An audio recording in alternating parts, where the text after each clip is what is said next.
Hey friend, Jeff Gonzell here with Learning to Rise, and today we're going to be talking about fasting out of bad habits.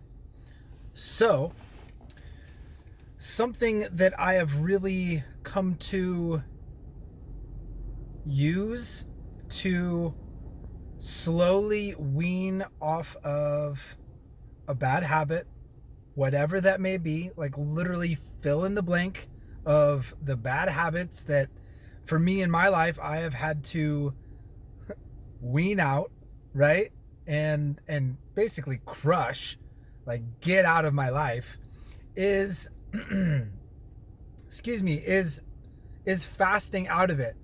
So what has really helped me is obviously fasting with food, and using that same approach with, let's say, a bad habit like smoking, or let's say you're on your phone too much, or you're on social media too much, or gosh, maybe you're just working too much and you don't really have much of a home life and you're neglecting your loved ones, whatever it may be. That's just off the top of my head.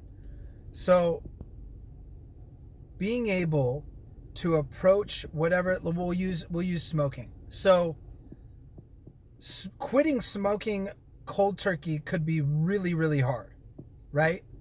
For most people anyways. For some people, no, but for most people, like me, when I first started to lean into like, I don't want to smoke anymore. I don't want to put anything bad in my body anymore. And also with food. So when I would lean into whatever it may have been that I wanted to remove out of my life, even people, gosh, toxic people, toxic relationships, whatever, I would start like almost micro dosing, like taking a little bit out. So like, let's say you smoked a certain number of cigarettes.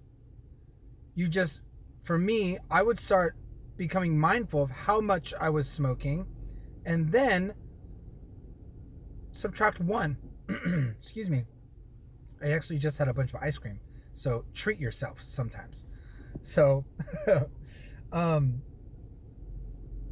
subtract one out of your day. If you like want to lose weight, if you want to cut out some calories, subtract one food, just one food. For example, I mean, almonds are super, super healthy, but let's say you're eating too many almonds, or like peanut butter. Oh my God, I love peanut butter. Remove just that one single food group and see what your results are. See if you start cutting that, that little bit of weight, that instead of like calorie counting, because I really don't like calorie counting, I prefer to just take away one food item. And it could be small.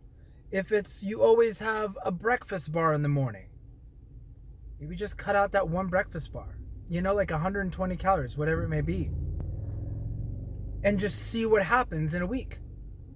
If it's smoking, subtract one, see how you feel at the end of the week, and then subtract two the next week, see how you feel. And I guess what I'm trying to say is leaning into like not doing all or nothing. And I think that's a common misconception that we feel like, for me especially, I can totally relate. Being in recovery, if I'm going to do something, you do it right. Right? I don't know if some of you guys can relate to that, but with my drinking, it was either I'm going to do it all or I'm not going to do any.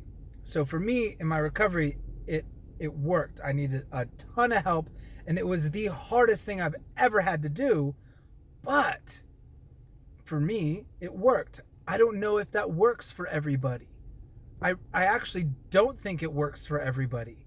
So minimizing and kind of tapering off whatever this bad habit that you want to eradicate from your life, chop it up into little chunks. So for me with fasting, what I did in the morning to slowly kind of lean into intermittent fasting, I was going to do the typical 16 and 8. For me, in my experience, just with life and everything, I approached it gradually. So I would, whatever, let's say I woke up at 7 a.m. I just wouldn't eat my first meal an hour after I woke up. That's it. And then the next day, I would see how I feel. And I'd be super, super stoked if I made that first hour. But I would try to push to that second hour. So then I wouldn't eat 2 hours, right? Super simple. And with a food group, if you're trying to lose weight, you don't really want a calorie count or anything like that.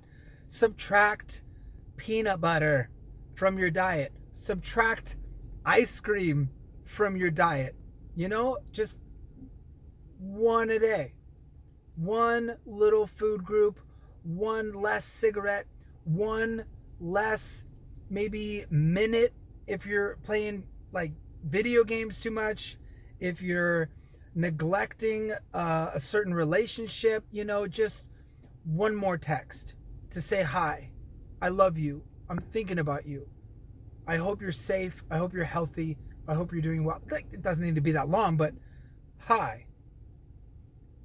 You know, when I was single and I was trying to talk to somebody new, you lead with hi, hello, right?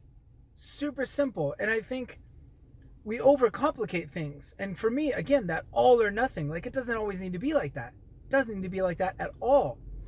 If you're discontent at your job, revamp that resume and start applying other places. See what else is out there. Kind of lean into it. And that gives you a sense of empowerment and a sense of control. And again, that's just my experience. If, let's say you don't have a job right now, I hope you've revamped that resume. I hope you sent it out. But even then, like this is a period of needing to adapt. And just like with fasting, our body needs to adapt to fasting. So now our mindsets totally need to adapt that some of our jobs might not be there when this whole thing, hopefully, God willing, blows over, you know? But nevertheless, I think things have changed. And the human spirit is one of the, if not the most resilient, we are resilient freaking creatures. We have been through, you know, like storms, we've been through ice ages, we've been through tons of crap, right? We're still here. We have adapted, right? We have evolved and we have flowed, continue to flow down this river regardless of whatever obstacles have been in front of us. We have found a way. So what I'm trying to say is we can fast out of bad habits. Not only can fasting benefit you from a body and health, but it can also benefit you from eradicating negative habits that you're just like, man, I wish I had some more time to fill this bad habit and put something maybe a little bit more positive in my life, something more fulfilling that brings me joy, that after, let's say you just did the bad habit, that you're probably, I know you're thinking about it, you're just like, boom, yeah, Jeff, I pretty much, in my experience, again, may not be everybody, but I'm pretty sure you have something in your life right now that is not serving you, that is actually toxic, and you wish you could remove it from your life. Lean into it. Slowly wean it out. Fast it out, right? Intermittently. In the beginning, I would say, don't say that you're never going to do it again. You know, I would wake up every Sunday morning and be like, I'm never drinking again, oh my God. Or Monday morning, after I no-called, no-showed to work or whatnot, I'm never drinking. So, my point is you can remove these bad habits. But for me, it was fear, and I was really scared that I would still be accepted. And leaning into it, right? That's it. If you would like to take this a little bit deeper, if you would like to know a little bit more benefits, I have a guide, an intermittent fasting guide.